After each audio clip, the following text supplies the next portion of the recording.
Hello, hello, hello. My name is Kendall Hart. Welcome back to my channel. As you can see, today we're going to be doing something a little bit different, a chit chat get ready with me. I haven't done one of these in a long time, like some years. And yeah, I'm just super excited. I asked my Instagram questions earlier today, so it hasn't really had a lot of time to fester, but I still did get a lot of really great questions. We're gonna be talking about dating, content creation, how to balance it, how to become the best version of yourself, Love Island a little bit. So it's gonna be very, very fun. I'm gonna show you guys my full makeup routine from start to finish, my perfume, scents of the night, and then a full OOTD. So lots of fun. Enough chit chat, let's get into it. Don't forget to like, comment, and subscribe. And yeah, it's date night, so we're about to do this with you guys, with the girls, and then we're gonna go out with my man. So I know that's right. Let's get into it. And before we get started, the drink of the night is going to be a Celsius. I was gonna make myself a glass of wine, you guys, but I'm tired, so we're gonna have some Celsius. Dang, I can't even open it with my nails. Hold on. Okay, and I got the watermelon lemonade. This is my first time trying this flavor, so we're gonna see how it is. I don't like that color, but cheers. It looks like pee. Okay, anyways, let's get started. So I just asked these questions today, y'all, so I don't know how much feedback I've gotten. This is gonna be like a blind go through it real quick. I haven't even looked at these or like planned ahead. Let's see. I have all kinds of questions about engineering. This girl says, do you have a BBL? Asking friendly. I know that's right. I don't know if she's trolling or what, but that's not an insult, babe. The answer is no, obviously. I don't think I'm at the BBL allegations yet, but hey, I'll take it. A lot of them are about like content creation, which really makes me happy because I remember the last time I did this, you guys, and it was all about engineering. So it's like, oh, y'all see me as like a content creator now. But anyways, okay, before I get into this, we are going to put on the IT Cosmetics Confidence in a Cream Barrier Boost. And this is so good for putting on your makeup. It's just really hydrating. It smooths it out. I just love this as like a moisturizer base. That's what it is, a moisturizer. Already really hydrated and plumped my skin off rip. But okay, y'all, let's talk about it. I got some questions about Love Island. I got some questions about engineering and content. I kind of want to, maybe we should start lighthearted and then move on to the serious stuff. Somebody says, Team Shelly or Team Huda? Y'all, by the time y'all are watching this, probably so much has happened. But because I'm posting this Sunday, it's currently Wednesday, so we're talking about everything happening up to the, what was that called, y'all? The Talk Shit Challenge. I forgot what it was called. Speak Your Truth, something like that. Whatever challenge that was that they made Amaya Papaya cry, that's what we're talking about now. So let's talk about it. Let's get into it. And this is the Refi Brow Gel Brow Sculpt. And I love it. I think that you have to put just the perfect amount on. You can't put too much, you can't put too little. So like this is kind of how much I put. And then what I like to do is smooth it up with my fingers first, like kind of press it in. And then I'll go in with this little brush. So anyways, Love Island. Team Shelly, oh, that's a terrible mirror. Team Shelly or Team Huda? Y'all, I'm not gonna lie, I was very much off of Huda from the very beginning, just because of, it's a very scary thing to see somebody who has no emotional regulation, no emotional control. I'm never gonna judge anybody, just as the Christian woman that I am, and also as somebody who is flawed. Like, who am I to judge when I myself am imperfect? However, I think that it's just a major character flaw. Whenever you feel and there's no like talking yourself down, there's no rationalizing, it's just boom, boom, boom. And I feel like she projects a lot. I feel like her anger is often misdirected. Like she gets mad at the bombshells for coming in. All that stuff in the beginning wasn't really messing with it. I also didn't like that she waited till eternity in a day to tell everybody that she was a mom, and she like bird crumbed everybody the information and told different people. That was just very all very unsettling and all very strange to me. I do see the growth in the sense that she's able to articulate her feelings better now. And I do think that she learned to kind of actually make friendships and connections and value them instead of trying to make it be forced. I don't know. I still think she's manipulative. I don't think she's, you know, but I do think that she has pure intentions. Like, I feel like, how do I say this? I am somebody that's very gray. I can see two sides. I'm not a black and white person, so I'm never gonna be like, this is 100% wrong. I mean, with reason. Some stuff is like, okay, you're dead wrong, you're dead right. But most things, I can kind of look at it from a bird's eye view. And I truly feel like, and I'm gonna be covering my dark spots with the MAC 24 Hour Studio Fix Concealer, by the way. Oh, let me put on my primer. I'm tripping. I'm gonna be using the Refi primer. This is not the one y'all like. This is the Blur and Hydrate primer. The tan one, y'all like the gray one. So I'm gonna put a generous amount, let that sit a little bit. And I feel like there was a lot of times she was telling one person one thing and the other person the other thing. But I do feel like she's sensitive, and I think her heart is typically in the right place. Does that excuse her actions? Absolutely not. I've noticed little things where she's like, oh my God, I crashed out, like that was so bad. Or she'll go apologize, or she'll try to understand how she's wrong, or really helps her. I don't really think when people cry, that means they're right, but she be doing that a lot. However, I cannot say that I all the way hate her. Shelly, on the other hand, I have different emotions about this situation. I have a lot of emotions about the Alandria and Shelly situation. I feel like with Shelly, she definitely wants to have her cake and eat it too. Does that mean she's just the worst person in the world? No, but I do think she lacks self-awareness in that respect of, like, she's very hypocritical. I did agree with, like, the principle of, okay, that's your friend, don't be twerking on my man, da da da.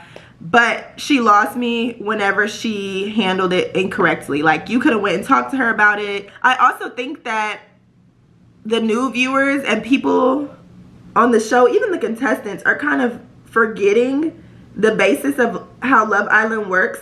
And as somebody who's watched Love Island since season 1, I watched UK first.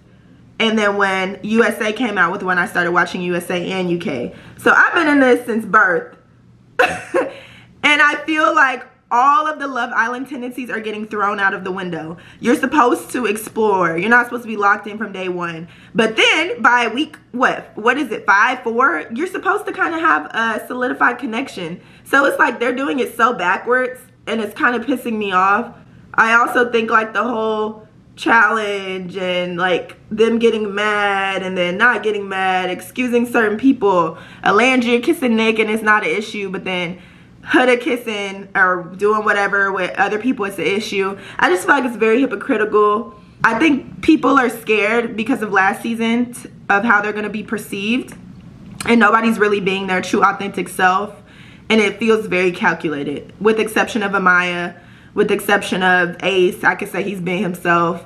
Well, can I even say that? Because I feel like he acts a different way with the girls than he does with the guys, but I don't know. But either way, the only person that I would put my money on that's being themselves is Amaya. And that's very disheartening to see, because that's like the fun part about Love Island. Like, it's not like one of these scripted TV shows. It's a setting where you get to see like everything and formulate a true opinion for the most part. This is my opinions in the nutshell. They should have never ganged up on Amaya. I see her as growth, but I still think she's manipulative. The same expectations that she has for everybody else doesn't apply to herself.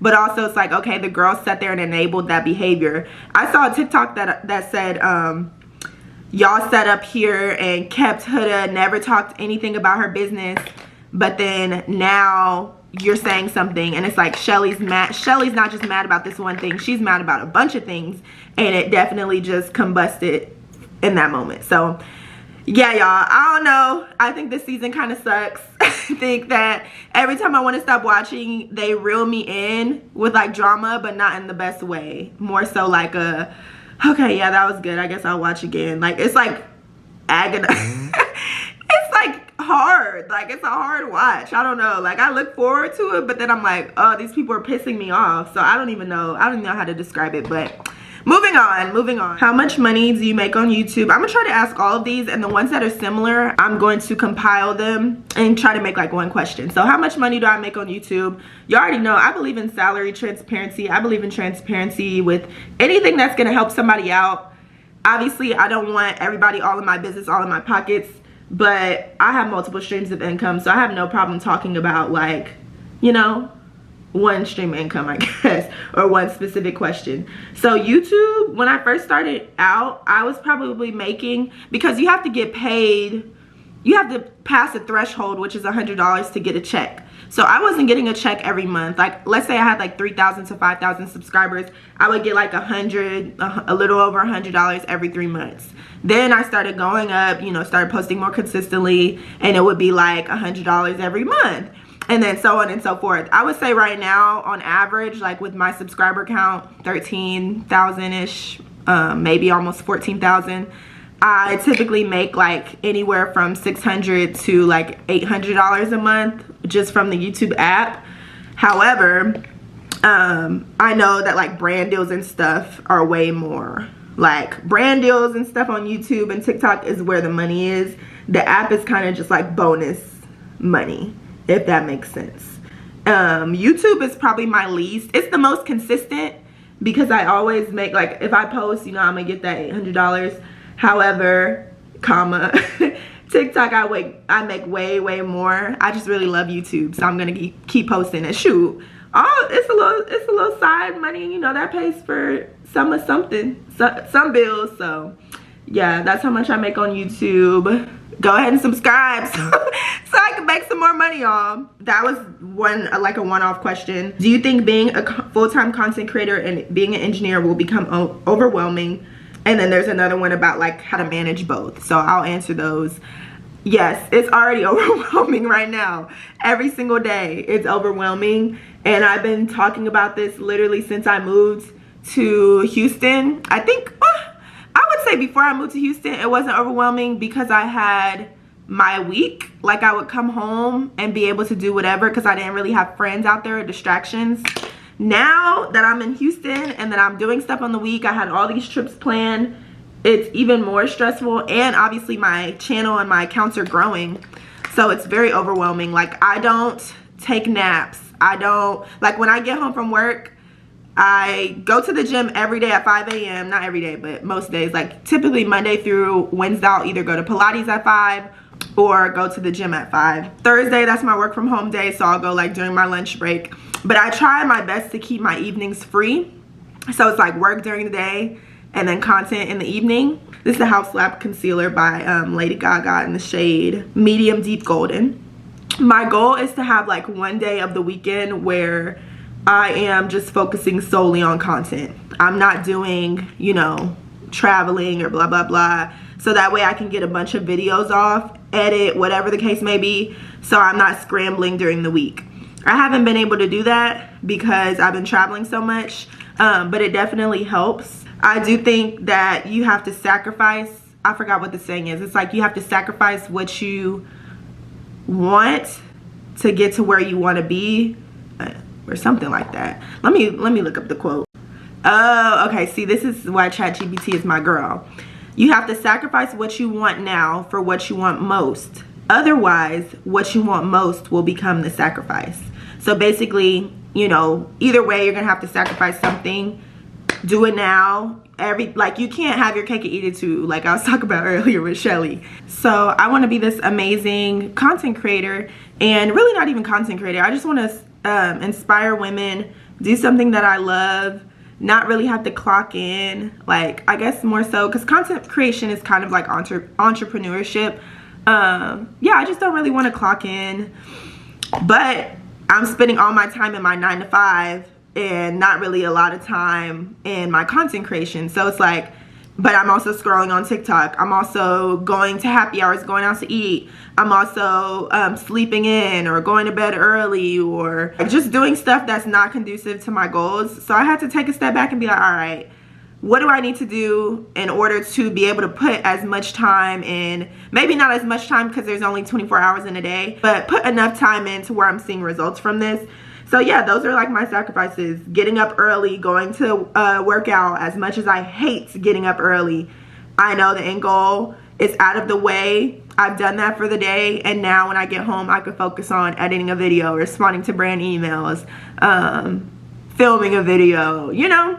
So stuff like that really helps. maybe saying no to a trip because I need that weekend to catch up on everything, you know, different stuff like that. So just different sacrifices like that. It makes it worth it. I also have a content schedule that I follow, and I'll write that out every Sunday. I put, what am I going to film? It'll be like Monday, Tuesday, Wednesday, Thursday, because I try to post like at least 5 to 6 times a week, posting every day. So I'll take like either Saturday or Sunday off. And so I'll put like Monday, I'm filming this, I'm editing this, and I'm posting this. Tuesday, I'm filming this, I'm editing probably what I filmed on Monday, and then I'm posting what I edited, you know, and then so on and so forth. So I have that, and I'll follow it throughout the week instead of just willy-nilly. And I'm always one day ahead. So like I'm typically not editing what I'm about to be posting that day.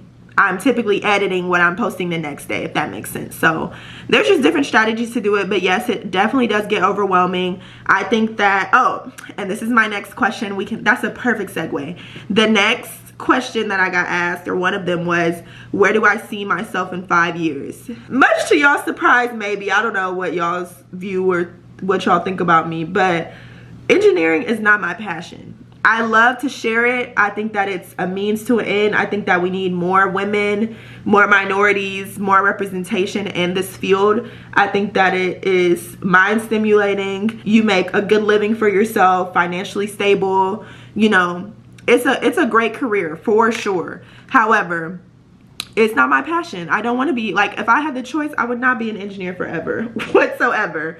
So in 5 years, I see myself kind of either already transitioning out of engineering or segueing. And even if it's like a remote engineering job to where I'm working at home full time, or maybe even, because I'm in consulting, we have some people that work like 25 hours a week and they only come on for projects.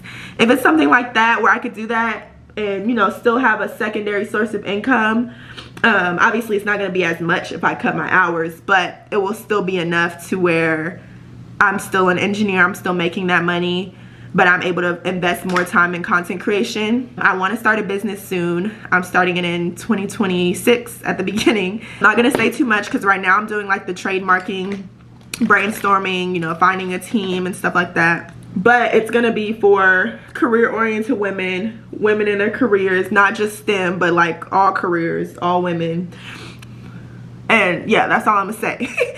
So I want that to be well established, and I also love to travel, so I would love to be well traveled in 5 years and just seeing the world and all kinds of stuff. So yeah, that's my little 5 year. Oh, and I want to be married to my man. We're hoping to get married within the next 2 to 3 years, so engaged within the next year or two.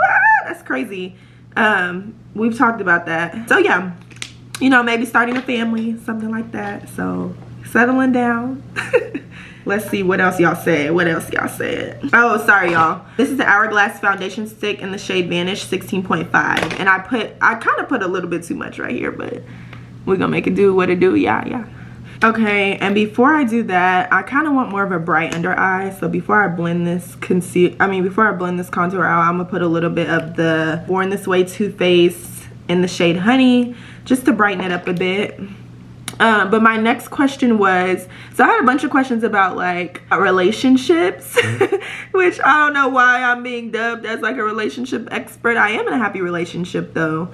And they were more so about like what to look for. One of them was like, how do you know if a guy likes you? And then the other one was, what's some advice you would give to a girl who just started dating? What are some things you look for entering a relationship? So yeah, all those kind of can be conjumbled.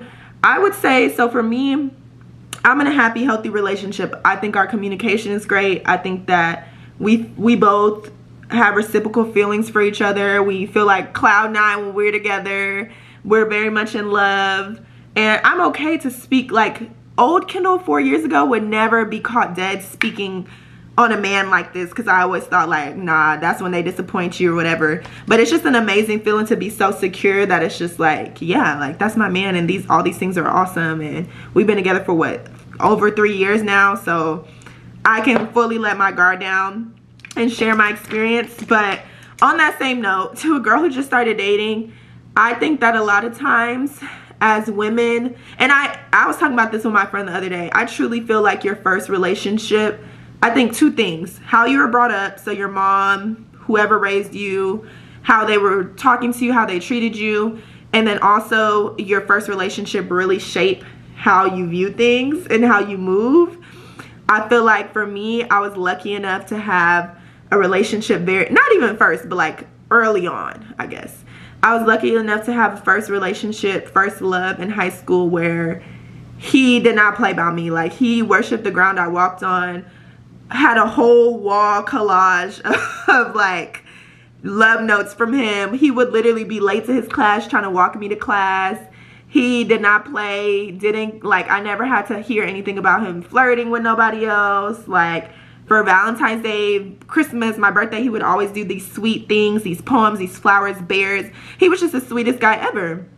So that really engraved, like, I already knew that, but I think seeing that early on taught me, like, this is how I deserve to be treated. Obviously, it wasn't just that, but it definitely ingrained it into me. So when I went to college, like, I wasn't acting like I wasn't used to nothing. I'm like, y'all not doing what? You say you like me, but you ain't even text me back all day. You ain't even, take me on a date. You're not doing nothing sweet for me in the past month we've been talking. Like, y'all are weird. You don't like me. So and it was because I'm like, this is what it's supposed to be like when somebody likes you or loves you. However, I do think that you don't have to, like, let's say that's not your situation. You don't have to wait for a man to show you that. You can show yourself that. And that's also what I've learned too. Like, yeah, he was doing all those things for me, but you could do those things for yourself too. Like, I truly think whenever you're ready to date, make sure that you love yourself as much as, and I know that's like so cliche, like everybody, love yourself, but it's so important, because truly, if you don't love yourself, if you don't truly know your worth, and even if not, I don't even want to say know your worth, because I do feel like there's women that know their worth and understand their worth, and they still kind of let men play in their face. I think that if you're treating yourself good, you're not lacking anything, you're not desperate for that love, you're not gonna put up with that. Like, you're like, you know what, I'm better off being booty butt alone than to deal with this, because I'm already providing all of these things for myself, so I think it goes beyond loving yourself. Like, I truly think it goes to like showing up for yourself, presenting the best version of yourself. Like, not even just like, yeah, I think I'm cute, I'm pretty, like, I like me, I guess. Spending time with yourself, putting effort into your, like, I promise you, if you put effort and energy into like how you look, how you think, your education, how you treat people, your hobbies, fulfillment, you're not like somebody's dusty son could never come to you and waste your time after you put all that energy into yourself. Part of dating is loving yourself first, and then whatever comes from dating is only an addition to what you've already set up for yourself. Actually, I want to do a pinky blush. I think that when you're dating, it's important to pay attention to how you feel. Like, your emotions will rarely betray you when it comes to like somebody's character and how you think they are and the vibe that they're giving off. Like, if they're not really seeming like a good person and they're doing things that are giving you like the ick and not really giving considerate and compassion, cut them off and move on to the next. That's the fun part about dating. You can literally like start over as many times as you want, pay attention to their actions, and decide if they're the right fit for you. Like, it's literally like a bunch of job interviews and you're in control. Like, it's the most amazing thing ever. And I think dating is fun. Like, have fun. I think it's fun. I think when you date without desperation, it's fun. A lot of people date with desperation. They want to find their soulmate and they want it to happen. They're, tired of going on dates and dealing with stuff. And I get it, because these men out here in these streets freaking suck and they be tripping. Literally go into it with no expectation. If they're annoying, move on with your life. Like, get to know them, learn something. I've been on dates and I've literally sat down with them and I knew within the first 5 minutes that they weren't really the person for me. And I've been like, you know what can I gain from this experience? Because it's not just a free meal. Like, I don't need a free meal. So like, let me ask this person questions about their life, about their experiences. I've been on a date. I found out he was an app developer, and at the time I really wanted to start an app, and so I'm asking him all about the app and like, you know, getting knowledge and getting experience. I'm like, you know what, we don't have no spark, but okay, what can you teach me? And then I learned from him, and yeah, it wasn't a great date, but like, I mean, it was still fun. I had a good time learning, meeting him. It also teaches you a lot about people and how to pick up on like social cues and character and how to read people more. I don't know, just I think that when you look at dating with the approach of like, oh, I gotta find a man, oh, I hope this isn't another F-boy, oh, I'm so tired of these boys not being men, and this is probably not gonna go well. Like, literally just look at it as a date. Don't have any expectations. If they're trash, they're trash. You move on with your life and you still thrive regardless, you know? Just gotta go with the flow. That's always my philosophy. Go with the flow until the man proves that you can trust him, you can take him more than what it is. But literally, you're just getting to know somebody. That's it. Just to see if they're worth it. I think that we've lost the art of dating. I think that men like to take us on one date now and then they want to come to our house and take their pants down. Like, no. You can still date, you know, go on different dates. You don't need to be locked off. What is this? What do they be calling on Love Island? Closed off too early until you find that person that's for you. That's how I feel. I don't know. Like, I feel like women, we need to start taking our power back. We didn't let these men get too comfortable. And ideal, like, what do I look for in a man? So, to me, and this is the one size setting powder in the shade, in the translucent shade. To me, I look for a man that kisses the ground that I walk on.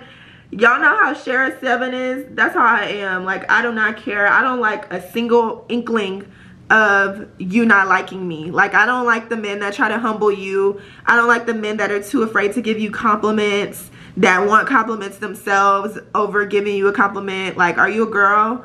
I'm very hard up. I don't care. I like a good communicator, and being hard up found me the love of my life. So, I mean, it works. You don't gotta put up with that, girl. I'm here to tell you, God will give you your person. But yeah, I don't play around with that. I don't like that whole mean to everybody else but nice to me, da da da da da. Like, no, you need to be a good person all around. I'm not gonna watch you be mean to people and then I'm okay with it because you're nice to me. I don't look for men that try to humble you every chance they get. Like, they make jokes but then it's not really a joke. It's like, okay, you're weird for that. Like, there's some truth behind it. I look for men that court you. Like, this is not, I don't know what y'all think this is, but you're supposed to be courting a woman and pursuing her. So I definitely like that. I like actions. I like consideration. And these are all things, like, nothing I'm asking for is unfair. Like, these are all things that I can say are my character too. Like, if I tell you, I look for a man that wants to help make my life easier. I think that women, we should be, I think that we should be adding to a man's life in a way of like fulfillment and peace and like a woman's touch and a woman's ideas and intuition and, you know, maybe like other nurturing ways. But as far as like making a man's life easier, absolutely not. I don't think that you should be doing things for a man to an extent. Like, I think that, but should we be making a man's life easier? I don't know. I don't think so. I think that men should make your life easier. And like I said, you provide all those other womanly things that they can't really get on their own. Like, let's say he needs to book an appointment. He's been telling you, I don't know, his back hurts or something. Do not go book that man's appointment. You can remind him, but hey, make sure you book your appointment. But for you to be going and doing that for him, the girls in college who was doing the boys' homework, I'll help you and I'll remind you and I'll give you that extra push. You know, here's a resource online that helps me with my math. But do not go do that man's homework for him. Do not always seem so available for that man.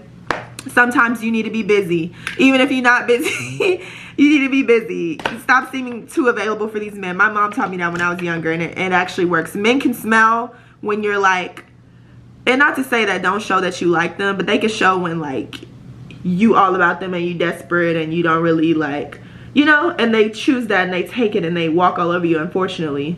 But yeah, I just look for sweet, caring, considering men. Okay, the next question. How you've become the best version of yourself. I don't think that I'm the best version of myself right now. I truly think that I'm working towards it. Can I confidently say like I'm the best version of myself? I don't even know if I'll ever be able to say that. And I think I'm constantly going to be striving to that. However, actually, I do think that there are benchmarks and stuff that I have in mind to where I'm the best version of myself. Like fitness wise, discipline. Like to me, being the best version of myself all wraps up into discipline. It just does. Like I feel like if you're disciplined, like looks inwardly and outwardly, it will show. I feel like the best version of myself wakes up early. She's a woman of God. She's in tune with her health, in tune with her emotions. She's fostering all these amazing friendships. She has a project that she's working on. She services and gives back to people. With that being said, I feel like in a year or two, I might be able to say, yeah, I'm the best version of myself and I'm constantly working to maintain it. But like right now, just signed up for my first mission trip. Waking up early, trying to be consistent with it.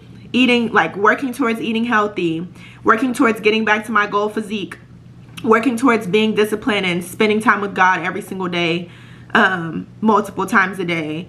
You know, working towards emotional regulation and being a good friend. Like I'm working towards all those things. Can I say that I've reached it yet? No. But I'm working towards it. I'm gonna do some bronzer from One Size, but it's very muddy. It makes me look muddy. I honestly need to take it back. So I'm probably gonna use the Hula Toasted. I like this a lot better. I don't even know what like brush you're supposed to use for bronzer, but yeah, we're gonna use this one just to kind of add some warmth to my face. Okay. Cool. Charlotte Tilbury.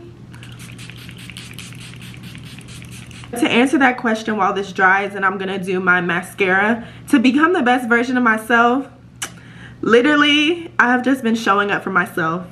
Setting non-negotiables, sticking to them. If y'all watch my channel, y'all know I say this all the time. Like, you can't waver on stuff that you want. You just have to do it. As much as I didn't want to wake up this morning, the voice in my head was like, well, you could just go after work. Well, you could just, you know, go during your lunch break to get a little walk in. You know, you don't have to do this. You don't have to do that. After I already told myself I was doing it, you have to stop that. Also, to me, becoming the best version of yourself is rooted in routines as well. Like, I can tell when girls take vitamins, when they have a hair regimen, when they have a morning routine, like, you know, they're praying and da-da-da. Like, you could just tell. And I truly think the most successful, most regulated women have routines. And even me, whenever I have routines and I'm really like locked in on my routine, I've been doing it for a few weeks, I just feel better. I look better. My energy is better. My spirituality is better. Everything is just better. When I start traveling and moving or life events or working too much and blah, blah, blah, or drinking and lacking sleep and saying yes to too many things, then you could tell like my life just feels not together. It feels like I need to get back on track. It just doesn't feel like my mood. I'm sleepy. It just doesn't feel good. So I definitely think routines is how to become the best version of yourself.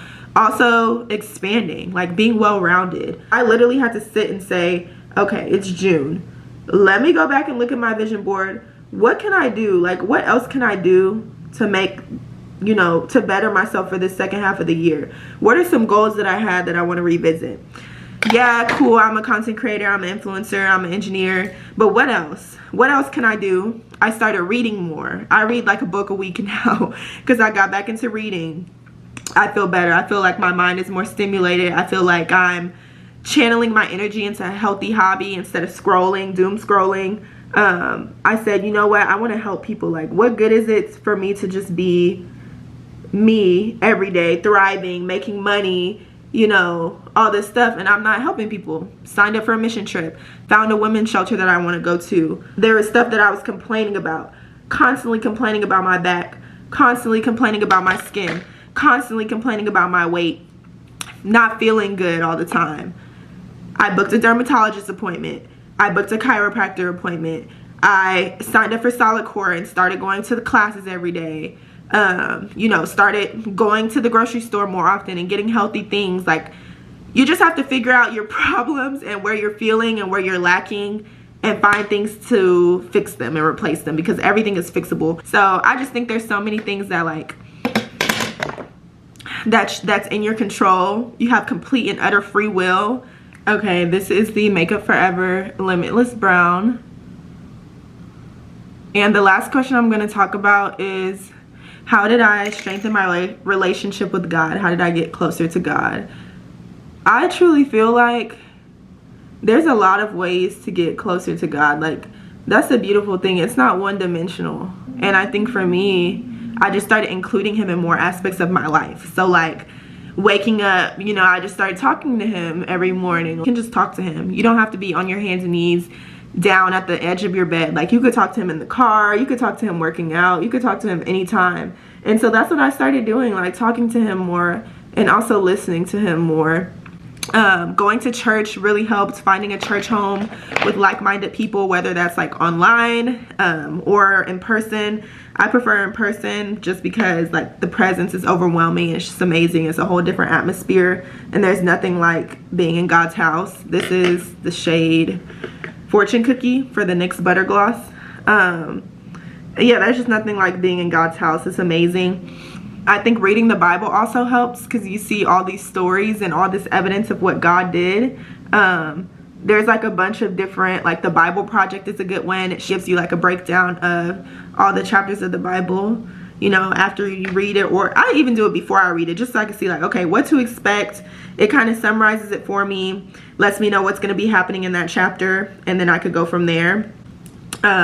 Talking to other Christians really helped, because there's a lot of people, like, you'd be surprised how many people, like, even me, I still struggle in my faith. There's still, like, I'm still actively trying to get close to God.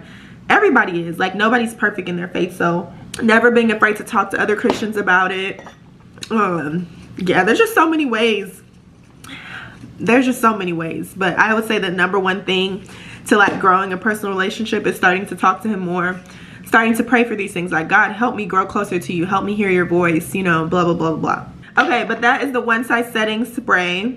This and this keeps my makeup on all night, no matter what. But yeah, I'm gonna go do my hair really quick, probably off camera, and then I'll come back, show you guys the outfit, show you guys the accessories and different things like that. I have like an open neck dress, so I might have to take off this necklace, but I have about 30 minutes, so I'll be right back. Okay, y'all, this is the outfit. Dress is from Fashion Nova. It's so cute. I had to put boob tape all right here just to keep the girls up, but she turned out really cute. I definitely love it. I don't really know where we're going. It's a surprise, but it's dinner, so I think this is perfect. But yeah, she goes probably like ankle length. Has this little slit at the bottom for you to walk. So I just have minimal jewelry. I have my Bottega dupes from Amazon. It's gonna do the CHIT. And then this arm, I just have one little bracelet. My toes aren't done. These are not the shoes I want to wear with it, but I don't know, I just have a thing about my toes not being done. So I have to wear closed-toed shoes. But it's alright, it'll still be cute. This is from Amazon. The scent, we're gonna do the Rolling in Love by Killian. And then the YSL Libre. I think this is the intense version. I was at work today and the man on the stairs, he was like, oh, I love your perfume. Was that you? Like, literally my scent, my trail, and I was wearing just this alone. Oh, this is the finished look.